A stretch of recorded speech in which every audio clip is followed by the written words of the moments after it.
What's up everybody, this is Todd and welcome back to my show. Well, I recently put out a video about my thoughts on the protests and George Floyd, and that is very different content to what my channel is normally about. My channel is about investing and basically building wealth. And I will first admit by saying I absolutely hate talking about race, politics, religion, pretty much anything like that because it is so divisive and it's really difficult to have a conversation on those topics without making a lot of people mad. But because of the climate in our country, I wanted to put out a quick video basically outlining how normal people can become racist, or at least develop a racial bias. Now, I want to first say that I am neither Democrat nor Republican. I'm just an American. So there is no political move here. There's no motivation on this video except to educate and inform. I am not loyal to any party. I look at policy. I look at which candidates I believe are going to be best for the American people as a whole. With that being said, let's get into the video. So a quick history for anyone who may not know. After the end of slavery and after the Civil War, a lot of the hard labor but sort of low paid jobs were dominated by black men. This is because pretty much after being free, black men were like, hooray, we're finally free, let's go get jobs and make money. And they were willing to work for way less than white men were willing to work for. So basically, a lot of the farmers, a lot of the railroad workers, just a lot of that hard physical labor, a lot of businesses hired black men because where a business might have to pay a white man 75 cents for his time, a black man would do it for like 15 cents for his time, and they'd have equal outputs. Now, although many of the business owners had racial prejudice, they were still entrepreneurs, they still wanted to make money. So they saw the value in basically hiring black men over white men because they could pay them so much less. What happened then is you had a lot of white men rally for a minimum wage. And so actually that's how the history of the minimum wage started in this country, in the United States, it was a way to get rid of cheap colored labor, is what they called it back then. So a minimum wage was established. So basically that meant that you had to pay someone the same amount regardless of their race. And of course, these business owners, who again, many of them had racial prejudice, they thought to themselves, well, if I have to pay the black guy the same as the white guy, I might as well hire the white guy. Now, this is not unique to only the United States. In 1925, a minimum wage law was passed in Canada, in British Columbia, where basically the goal there was to price Japanese immigrants out of the job market. Because again, if a business owner had to pay a Japanese person the same thing as a Canadian person, well, then they might as well hire the Canadian. This also happened in Australia, where in Australia, a minimum wage was passed to basically price Chinese people out of the market because Chinese men would work for significantly less than Australian men would work. So the Australian men got together and were like, hey, we need to have a minimum wage because if they have to pay everyone the same, they'll hire us back. So although the idea of having a minimum wage and raising it to any certain amount, you can have the democratic idea that it's better for everyone, but if you have prejudice and bias, it's probably going to actually make things unequal. But let's set aside that legislation for just a moment and those minimum wage laws. I am from a very small town. And let's say you're talking about middle America. The majority of people who, let's say today, are deemed racist, a lot of them are in middle America, and many of them are blue-collar workers. Now, the important thing to note, these folks did not start out as racist. But here's what happens. Let's assume for a moment that you have this town of mostly one race. I won't even say what race. Let's just say everyone's pretty much the same. And it's a blue-collar town, and so the jobs there are mining coal and farming or cutting down lumber for the local mill. Jobs that are really back-breaking work and really hard physical labor, but not necessarily hard mental labor. And before anyone thinks I'm dissing that, I used to paint houses for a living. So it wasn't really hard mentally, but it was a very hard physical job. You're out all day in the hot sun, painting houses up on a ladder. So it's difficult, but it's not difficult in the same way that, like, say, a computer programming job is. It's just a different skill set. You're using different parts of the brain, different parts of the body. So let's say you have a town where that's what the town does, and you have folks there that aren't racist, aren't bad people, don't really have a bias or prejudice. They're not even mad at the super rich folks off in the city who make 5 times more than them and drive a way nicer car and have better access to healthcare and go on really lavish vacations. these folks in this town are fine making $36,000 a year, and they have a payment on their truck, and they just want to make rent and feed their family and set a good example for their children. But then what happens is immigrants come over, illegal or legal, it doesn't really matter, and those immigrants oftentimes are happy to take those same hard labor jobs, and they won't require the same salary. So where you have people in this town, making $36,000 or $40,000 a year, maybe an immigrant who looks different than the folks of that town is willing to go take that job for $6 or $7 an hour. Now, as an entrepreneur and a business owner, I know that although employees are your biggest asset, payroll is also your biggest expense. It's bigger than rent, it's bigger than taxes, it's one of the biggest expenses you have. So if you can reduce your payroll and still get the same sort of output in your labor force, that's a really good thing to do as a business owner, as far as just like bottom line numbers. So of course, many businesses would take that deal.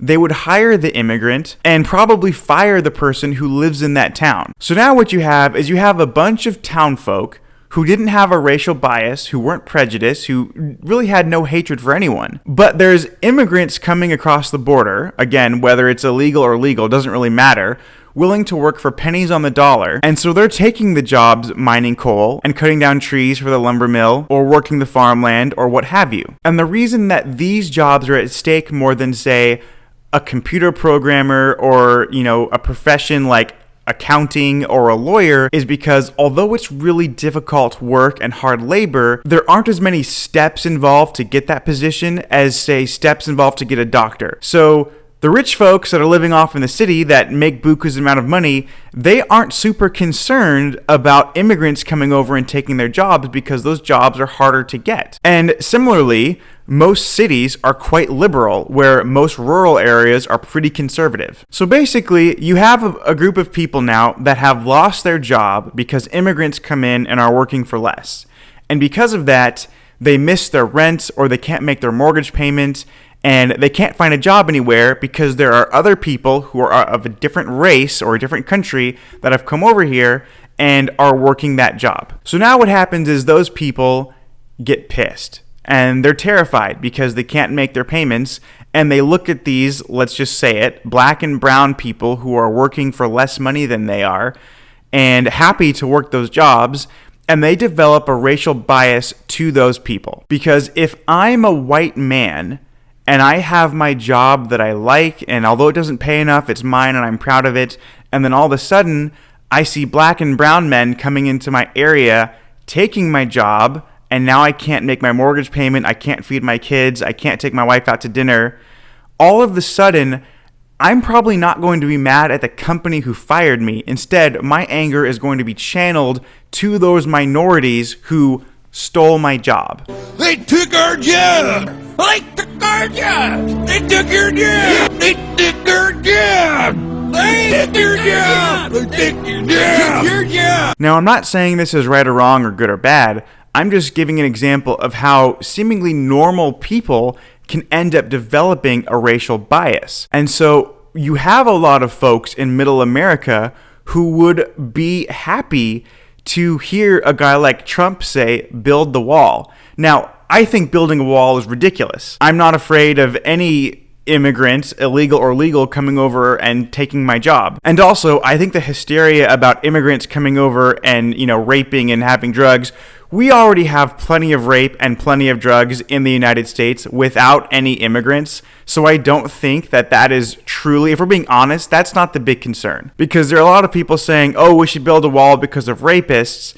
And then when women who are actually raped in this country come forward and say, hey, I was raped, the status quo up until very recent time was to not believe that woman or to tell her she was asking for it based on the clothing she was wearing. And even today, this whole believe all women thing, people only believe all women if it's going to destroy a man who is not on their team. I mean, believe all women unless it's the Karen in Central Park, and believe all women unless it's one of the many women who have accused Joe Biden of sexual assault. So even that is just I won't get into that too much, but I don't think that it's fair to say, oh, we should build a wall because of drugs and rape. We already have plenty of that on our side of the border. What it goes into is people are petrified of losing their jobs. Take a guy like me, for example, and again, I'm not a Republican, I'm not a Democrat, but I am benefiting from Trump's presidency a hell of a lot more than the middle America folk who actually voted him into office. And that is frankly because I am a rich person. The people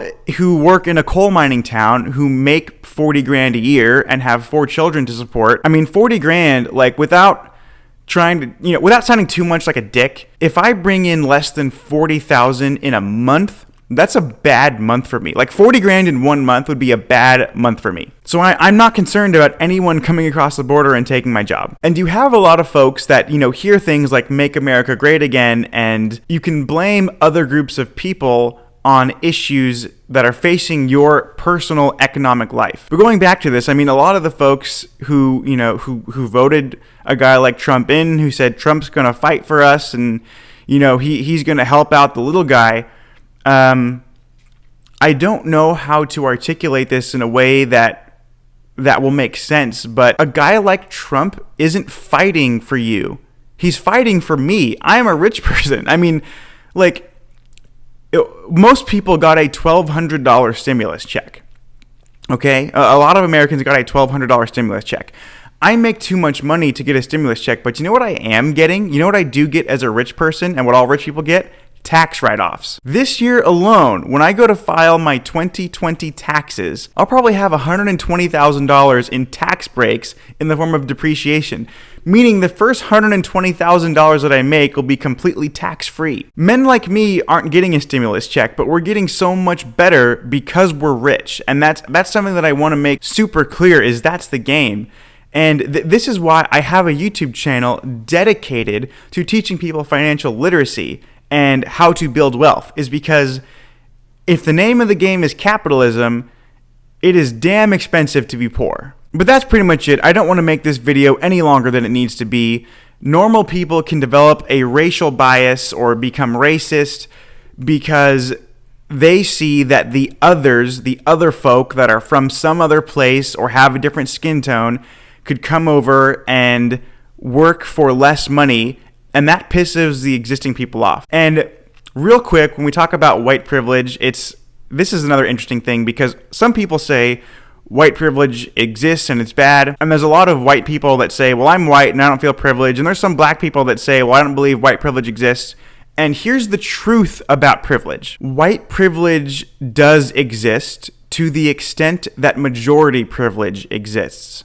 And here's what I mean by that. If you're in China, it's beneficial to be Chinese. And it's not as beneficial to be anything other than Chinese because the majority of people in China are Chinese. In America, love it or hate it, like it or not, it actually is, or at least historically was, beneficial to be white because that's what the majority of people are. So it's not so much white privilege, it's majority privilege. I was recently talking to someone about Tiananmen Square in China. And if you're in the United States, actually, if you're in anywhere other than China, look up Tiananmen Square if you're not familiar with it. It was basically this horrible thing where Chinese civilians were being hurt by the Chinese government.